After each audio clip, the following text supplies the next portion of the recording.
வாழ்வில் எதுவானாலும் நம் சிந்தனை தெளிவை கொண்டு வந்தோமானால் சாதித்தே தீருவோம். வெறும் உடல் நலம் அடைகிறது மனநலம் அடைகிறது மட்டும் இல்லைங்கய்யா, உயிரே மலர்ந்து பல்வேறு சக்திகளே வெளிப்படும். ஆத்திகர்கள்னு சொல்லிக்கிற சில லூசுங்க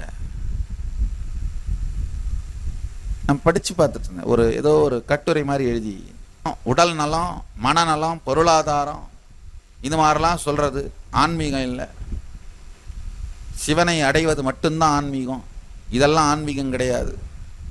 ஐயா சரி, சிவனை அடைவது உயர்ந்த நிலை, நான் இல்லைன்னு சொல்லலை.